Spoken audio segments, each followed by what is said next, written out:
देखो सेटा हूँ धर्मशाला विधायक हिमांशु शेखर साहू को गोटे प्रायोजित योजना जेहेतु से ब्लेम होती छवि को किसी सजाड़िया से गोटे सब नाटक से करुँच गोटे साधारण लोक गोटे लेमैन भी जब भाव जे आम जो जगह भोजी करूँ से पण बलभद्र फार्म हाउस से कहीं आसते कहीं आसवे तो गंडगोल करने आसते तो सेटा आमर भी भिजुआल अच्छी प्रूफ अच्छी आम फेसबुक लाइव भी करूँ सी जो भावुं लोक मूर्ख बनबे आजिकल सोशल मीडिया जुग लोक सब फेसबुक व्हाट्सएप सब देखुं जानूँ हिमांशु शेखर साहू सी जेहतु निजे गोटे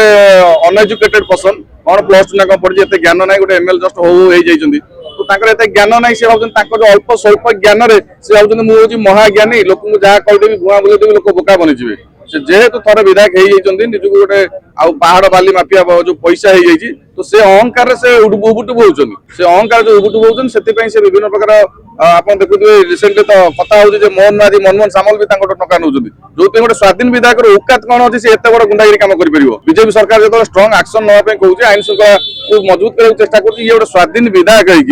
एते साहस कौटू आसो गोटे जनक प्रणबल जन एक्स एमएल घरे पशिकी क्वार्टर भितर पशिकी नहीं बाड़े सी जेनापुर थाना माने गोटे प्रहसन निजक सेव करने निजर छवि को सजाड़िया ओडिशा माने जेहेतु काले बीजेपी जब बैक किक देदेव तो धर्मशाला रही पारे ना।